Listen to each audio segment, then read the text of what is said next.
ये कहानी है फ्रांस के एक राजकुमार की, जो गांव वालों से कर वसूल करता ताकि वो अपने महल को सुंदर बना सके, बड़ी बड़ी दावतें दे सके। और वो अपनी दावतों में सिर्फ सुंदर लड़कियों को ही बुलाता था। और एक रात को जब बाहर तूफान चल रहा था, तो उस तूफान से बचने के लिए एक गरीब भिखारी बुढ़िया, जो कि बहुत बदसूरत थी, वो उसके महल में आ गई और उसने राजकुमार की शान में उसे एक तोहफा दिया। और ये तोहफा था एक गुलाब का फूल। लेकिन उसकी बुरी हालत और बुरे चेहरे को देखकर राजकुमार उस पर हंसने लगा। उसने उसके गुलाब के फूल को फेंक दिया। उस बूढ़ी औरत ने उसे बहुत समझाया कि खूबसूरती शक्ल में नहीं होती, बल्कि वो इंसान के अंदर होती है। लेकिन राजकुमार शायद उसकी बात सुनना ही नहीं चाहता था। और अगले पल वो बुढ़िया एक खूबसूरत जादूगरनी में बदल गई और उसने उस राजकुमार को एक दरिंदा यानी कि एक बीस्ट बना दिया। हालांकि राजकुमार ने उससे बहुत मिन्नतें की, लेकिन वो जादूगरनी समझ गई थी कि इस राजकुमार के दिल में प्यार है ही नहीं। धीरे धीरे वक्त बीतता गया और जादूगरनी के जादू की वजह से राजकुमार को जितने भी लोग जानते थे, सब धीरे धीरे करके भूल गए। दरअसल उस बुढ़िया ने राजकुमार को जो गुलाब का फूल दिया था, वो एक जादुई फूल था। और जादूगरनी के श्राप का अंत तभी होगा जब उस गुलाब की आखिरी पंखुड़ी गिरने से पहले राजकुमार प्यार करना सीख जाए और कोई उससे भी प्यार करे। लेकिन गुलाब की आखिरी पंखुड़ी गिरने से पहले अगर किसी ने राजकुमार से प्यार नहीं किया, तो वो हमेशा के लिए बीस्ट बनकर रह जाएगा। कई साल गुजर जाते हैं, लेकिन उस महल में कोई भी नहीं आता। वहीं पास के गांव में एक लड़की रहती है जिसका नाम बेल है। बेल को किताबों का बहुत शौक है, कहानियां ही उसकी एक अलग दुनिया है। बेल के पिता एक इन्वेंटर है। इसी गांव में एक आदमी रहता है जिसका नाम गैस्टोन है, जो कि पहले कभी सिपाही हुआ करता था और वो बेल को बहुत पसंद करता है। वो उससे शादी करना चाहता है, पर बेल उसे बिल्कुल भी पसंद नहीं करती क्योंकि वो बहुत एरोगेंट होता है। गैस्टोन किसी भी हालत में बेल से शादी करना चाहता है, उसे हासिल करना चाहता है और इसके लिए वो हर तरह से कोशिश भी करता है, लेकिन उसकी कोशिशों का कोई फायदा नहीं होता। एक बार बेल के पिता कहीं जा रहे होते हैं और रास्ता जंगल का होता है और तभी वो देखते हैं कि उनके रास्ते में बहुत सारी आग जल रही होती है, लेकिन लेफ्ट में एक अलग सा रास्ता जा रहा होता है और बेल के पिता उस रास्ते की तरफ चल देते हैं। वो अपनी घोड़ा गाड़ी में होते हैं और तभी उन्हें भेड़ियों की आवाज आती है। भेड़िए उनका पीछा करना शुरू कर देते हैं। बेल के पिता अपनी जान बचाकर भागते हैं और भागते भागते वो उसी बीस्ट के महल तक पहुंच जाते हैं, जहाँ कई सालों से कोई भी नहीं गया। यहाँ महल के अंदर सब कुछ अलग होता है, हालांकि यहाँ पर आग भी जल रही होती है, लेकिन बेल के पिता को कोई भी नहीं दिखता। लेकिन जब वो खाने की टेबल देखते हैं तो वहाँ पर बहुत ही अच्छा खाना रखा होता है और वो खाना खाना शुरू कर देते हैं। और तभी वहाँ पर जो कप होता है वो उनसे बात करना शुरू कर देता है और इस बात से बेल के पिता कहते हैं कि मैं तुमसे नहीं डरा, और ये कहने के बाद ही वो वहाँ से भागना शुरू कर देते हैं। दरअसल यहाँ पर बहुत सारी ऐसी चीजें, बहुत सारा ऐसा सामान होता है जो कभी इंसान थे, लेकिन जादूगरनी के श्राप के बाद अब ये सब इंसान नहीं रहे। बेल के पिता भागते हुए महल से बाहर आ जाते हैं और वो देखते हैं कि वहाँ पर बहुत सारे सफेद गुलाब लगे होते हैं और बेल ने अपने पिता से गुलाब का फूल मंगवाया था, इसीलिए उसके पिता एक गुलाब का फूल तोड़ लेते हैं और तभी उनके सामने बीस्ट आ जाता है। बेल के पिता ने उसके गार्डन से गुलाब का फूल चोरी करने की कोशिश की, इसीलिए वो उन्हें बंदी बना लेता है, लेकिन उनका घोड़ा भाग जाता और भागकर वो सीधा घर चला जाता है। और जब बेल घर पर घोड़े को अकेला देखती है तो समझ जाती है कि उसके पिता कहीं ना कहीं खतरे में है और वो उस घोड़े पर बैठ जाती है। घोड़ा बेल को उसी महल में ले आता है जहाँ पर बेल के पिता बंदी है। ये घोड़ा बहुत समझदार होता है। बेल महल के अंदर जाकर चारों तरफ देखती है, लेकिन उसे कोई भी नहीं दिखता। वो वहाँ पर बहुत आवाजें भी लगाती है, लेकिन उसकी किसी बात का कोई भी जवाब नहीं मिलता। बेल को यहाँ पर चारों तरफ से आवाजें तो आ रही होती है, लेकिन उसे कोई दिख नहीं रहा होता। बेल उस जगह पहुंच जाती है जहाँ पर उसके पिता को बंदी बनाकर रखा है। बेल के पिता उसे बोलते हैं कि ये एक जीता जागता महल है, तुम जल्दी से जल्दी यहाँ से निकल जाओ, इससे पहले कि वो तुम्हें देख ले। उसने मुझे उम्र कैद की सजा दी है क्योंकि मैंने एक गुलाब का फूल तोड़ा था। और इससे पहले कि बेल यहाँ से निकलती, वो बीस्ट वहाँ पर आ जाता है। बेल उसे देखकर घबरा जाती है क्योंकि बहुत भयानक होता है, पर वो ये बात उस पर जाहिर नहीं होने देती। बेल बीस्ट को कहती है कि मैं अपने पिता से मिलना चाहती हूँ, लेकिन वो उसे मिलने नहीं देना चाहता। बेल उससे कहती तुम कितने जालिम हो, जो एक छोटी सी गलती के लिए एक इंसान को उम्र कैद की सजा दे रहे हो। उन्होंने सिर्फ एक गुलाब का फूल तोड़ा था और मैंने उन्हें गुलाब का फूल लाने के लिए कहा था। मैं अपने पिता से मिलना चाहती हूँ। बीस्ट कहता है कि अगर एक बार दरवाजा खुला और उसके बाद बंद हो गया तो दोबारा ये दरवाजा कभी भी नहीं खुलेगा। और इसके बाद वो दरवाजा खोल देता है। बेल अंदर जाती है, अपने पिता से मिलती है, लेकिन वो अपने पिता को बाहर धकेल देती है और दरवाजा बंद कर देती है। जैसा कि बीस्ट ने कहा था कि एक बार दरवाजा बंद हो गया तो वो दोबारा कभी भी नहीं खुलेगा, इसीलिए बीस्ट उसके पिता को अंदर नहीं डालता और अब अपने पिता की जगह बेल इस कैद खाने में कैद हो गई है। और बीस्ट बेल के पिता को यहाँ से बाहर ले जाता है, वो उन्हें छोड़ देता है, लेकिन अब बेल यहाँ कैद है। और जब बीस्ट बेल के आसपास नहीं होता तभी यहाँ पर एक कैंडल स्टैंड और एक घड़ी आती है। दरअसल ये कभी इंसान थे, लेकिन श्राप के बाद ये कैंडल स्टैंड और घड़ी बन चुके हैं, लेकिन ये बात कर सकते हैं, चल सकते हैं। ये कैद खाने का दरवाजा खोल देते हैं और बेल को कहते हैं कि तुम हमारे साथ आओ, हम तुम्हें एक अलग कमरा देंगे। क्योंकि इन सबको ये लगता है कि बेल ही शायद वो लड़की है जो इन सबको श्राप से मुक्त करवा सकती है, और ये बेल को एक अलग कमरा देते हैं। और जब ये बात बीस्ट को पता चलती है तो उसे गुस्सा आता है। वो कैंडल स्टैंड को और घड़ी को डांटता है, लेकिन वो कहते हैं कि शायद ये वही लड़की है जो हमें श्राप से मुक्त करवा सकती है। तुम्हें उसे रिझाना चाहिए, तुम्हें उससे प्यार करना चाहिए, जाओ और उसे अपने साथ खाने के लिए इनवाइट करो। इस बात पर बीस्ट को गुस्सा आता है। वो कहता है मैं और एक चोर की बेटी को अपने साथ खाने पर इनवाइट करूंगा, ये कभी नहीं हो सकता। लेकिन जब उसके लोग उसे कन्विंस करते हैं तो वो मान जाता है, क्योंकि कहीं ना कहीं उसी की वजह से ये सब के सब श्रापित हुए। वो उस कमरे के बाहर जाता है जिसके अंदर बेल है। बेल यहाँ से भागने की कोशिश कर रही होती है और बीस्ट कहता है कि तुम मेरे साथ खाना खाओगी, लेकिन इसे कोई दरख्वास्त मत समझना। बेल कहती तुम पागल हो क्या, तुमने पहले मुझे कैदी बनाया और अब तुम मेरे साथ खाना खाना चाहते हो। बीस्ट दरवाजे को जोर जोर से नॉक करता है और वो कहता है कि तुम मेरे साथ खाना खाओगी। बेल कहती है कि मैं भूख से मर भी जाऊंगी तब भी तुम्हारे साथ खाना नहीं खाऊंगी। बीस्ट कहता है ठीक है, तो तुम्हारी ये इच्छा भी पूरी होगी, इसे कोई खाना नहीं देगा, इसे भूख से मरने दो। और वो वहां से चला जाता है। बेल ने बीस्ट को जिस तरह से जवाब दिया होता है, यहाँ पर जितने भी लोग श्रापित हैं, जो अब घड़ी, कैंडल स्टैंड, कप प्लेट या पियानो बन चुके हैं, उन सबको ये यकीन हो जाता है कि ये वही लड़की है जो हमें श्राप से मुक्त करवा सकती है। वही दूसरी तरफ ये दिखाया जाता है कि बीस्ट उस गुलाब के सामने जाता है जिसके खत्म होने के बाद वो हमेशा के लिए बीस्ट बन जाएगा। और यहाँ पर दूसरे जितने भी लोग श्राप से अपना रूप बदल चुके हैं, जो कप प्लेट, पियानो, घड़ी या कैंडल स्टैंड बन चुके हैं, वो हमेशा के लिए वैसी बन जाएंगे, वो हमेशा के लिए निर्जीव हो जाएंगे। उस गुलाब के फूल की बहुत सारी पंखुड़ियां टूट के सूख चुकी होती है और बाकी पंखुड़ियां भी बहुत जल्द टूट जाएंगी। वहीं दूसरी तरफ भी दिखाया जाता है कि बेल के पिता वापस अपने गांव, अपने कबीले में पहुंच जाते हैं और वहां पहुंचकर वो सबको बताते हैं कि मेरी बेटी की जान खतरे में है।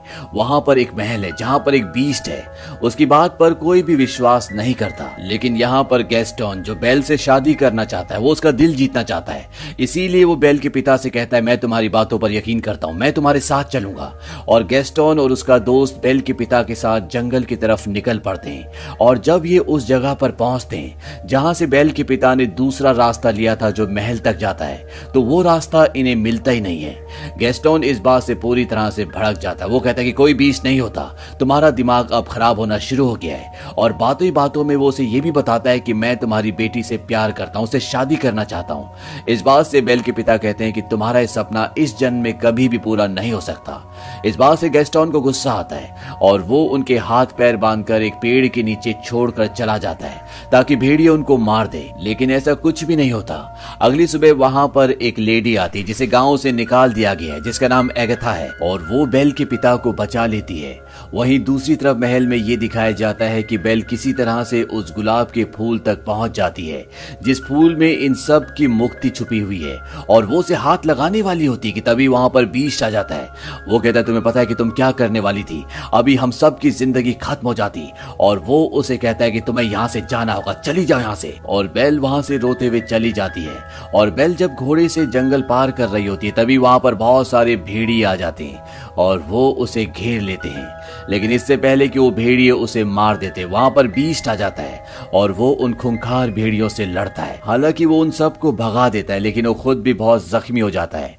बेल अपने घोड़े पर यहाँ से जाने वाली होती है कि बीस्ट जमीन पर गिर जाता है क्योंकि वो बहुत जख्मी हो चुका है। और बेल उसके पास वापस आती है क्योंकि उसने बेल की जिंदगी बचाई है। बेल उसे कहती है कि मैं तुम्हें उठा नहीं सकती, तुम्हें खुद ही हिम्मत करनी होगी। और वो बड़ी मुश्किल से खड़ा होता है। बेल उसे अपने घोड़े पर बिठाकर वापस महल में ले आती है और इस तरह से बेल एक बार फिर से उसी महल में वापस आ गई है। और महल में रहने वाली जितनी भी दूसरी श्रापित चीजें वो बेल को देखकर बहुत खुश हो जाती है क्योंकि वो चाहते हैं कि बेल यहाँ पर रहे और बीस्ट और बेल एक दूसरे से प्यार करे ताकि वो सब श्राप मुक्त हो जाएं। लेकिन बेल को वो गुलाब के फूल के राज के बारे में नहीं बताते। वो उसे ये नहीं बताते कि हमें मुक्ति कैसे मिलेगी, बस वो उसे ये बताते हैं कि जब इस गुलाब के फूल की आखिरी पंखुड़ी भी गिर जाएगी तो हम जिस रूप में हमेशा वैसी रह जाएंगे और बीस्ट भी हमेशा के नकली बीस्ट बन जाएगा।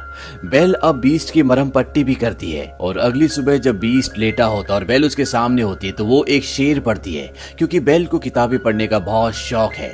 लेकिन उस शेर को बीस्ट खुद ही पूरा कर देता है। इस बात से बेल पूरी तरह से शॉक्ड हो जाती है। वो कहती है, क्या तुम शेर व शायरी पढ़ते हो? बीस्ट कहता है कि प्यार मोहब्बत की तो बिल्कुल नहीं, लेकिन मेरी तालीम बहुत अच्छी हुई है। बेल उसे कहती है, मुझे तो प्यार मोहब्बत की बातें किताबें बहुत पसंद है। बीस्ट कहता है, वो तो तुम्हारी शक्ल पर ही दिखता है, अगर तुम्हें कुछ पढ़ना है तो अच्छा पढ़ो। और वो उसे अपने साथ अपनी लाइब्रेरी में ले जाता है और उस लाइब्रेरी को देखकर बेल पूरी तरह से हैरान हो जाती है, क्योंकि वहां पर बहुत सारी किताबें होती है। जहां बेल के गांव में उसे एक भी किताब नहीं मिलती थी और जो भी मिलती थी उसके लिए उसे बहुत मेहनत करनी पड़ती थी। यहाँ पर किताबों का भंडार है। बीस्ट कहता है कि अगर तुम चाहो तो तुम यहीं पर रह सकती हो। और इस बात से बेल बहुत खुश हो जाती है और इसके बाद धीरे धीरे इनके बीच में दोस्ती होना शुरू हो जाती है। ये साथ घूमते हैं, बेल उसे किताबें पढ़कर सुनाती है, ये साथ खाना भी खाते हैं और अब बीस्ट गाना भी गाता है। बीस्ट बेल को एक जादुई किताब भी दिखाता है जो उसे जादूगरनी ने दी थी और वो कहता है कि इस किताब से तुम समय में कहीं भी जा सकती हो। और बेल उस वक्त में जाना चाहती है जब उसकी मॉम ने उसे आखिरी बार देखा था। और जब वो उस वक्त में जाती है तो बेल को पता चलता है कि उसकी मॉम को प्लेग हो गया था। इसीलिए बेल की मॉम ने बेल के पिता को कहा था कि तुम बेल को लेकर हमेशा के लिए यहाँ से दूर चले जाओ ताकि उसे ये बीमारी ना लगे। और ये सुनने के बाद, ये पता लगने के बाद बेल को बहुत दुख होता है, क्योंकि उसे ये बात पता नहीं थी। इसके बाद इस समय में वापस आ जाते हैं और बीस्ट का साथी जो कैंडल स्टैंड होता है वो उसे कहता है कि तुम्हें बेल को बोल देना चाहिए कि तुम उससे प्यार करते हो। बीस्ट कहता है कि वो कभी भी मुझसे प्यार नहीं करेगी, लेकिन कैंडल स्टैंड बीस्ट को पूरी तरह से कन्विंस करने की कोशिश करता है और सब के सब बीस्ट को तैयार करते हैं। वहीं दूसरी तरफ बेल को भी तैयार किया जाता है और इन दोनों को अब एक साथ डांस करना है, क्योंकि बेल को डांस करना बहुत पसंद है। दूसरी तरफ ये दिखाया जाता है कि बेल के पिता वापस अपने गांव में पहुंच जाते हैं और वो सबको बता देते हैं कि गैस्टोन ने उन्हें जंगल में बांधकर छोड़ दिया था ताकि भेड़िए उन्हें खा लें। और उनके साथ एगथा भी होती है जिसने जंगल में उनकी जान बचाई थी, लेकिन गैस्टोन पूरी तरह से मुकर जाता है। वो कहता है कि ये झूठ बोल रहे हैं, इनकी दिमागी हालत खराब हो चुकी है, इनके ऊपर कोई शैतानी साया है। और साथ ही साथ वो कहता है एगथा की गवाही कोई मान्य नहीं रखती, क्योंकि इसे पहले गांव से निकाल दिया गया था। और गैस्टोन का जो साथी होता है वो उसकी तरफ से गवाही देता है। वो कहता है कि गैस्टोन जो भी कह रहा है वो सच कह रहा है। और सब गांव वाले गैस्टोन की बात पर विश्वास कर लेते हैं और अब सबको यही लगता है कि बेल के पिता की दिमागी हालत खराब है, उनके ऊपर कोई शैतानी साया है और वो उन्हें पकड़ लेते हैं। वही महल में बेल और बीस्ट डांस करते हैं। इन दोनों को डांस करने में बहुत मजा आता है और आज बीस्ट ने भी कई सालों बाद डांस किया है। बीस्ट बेल को कहता है कि मैं इस एहसास को भूल ही गया था। बेल बताती है कि उसके डैड ने उसे डांस करना सिखाया। बचपन में उसके डैड उसको अपने पैरों पर ही डांस करवाते थे। बीस्ट कहता है, क्या तुम्हें उनकी याद आती है? बेल कहती है कि हाँ।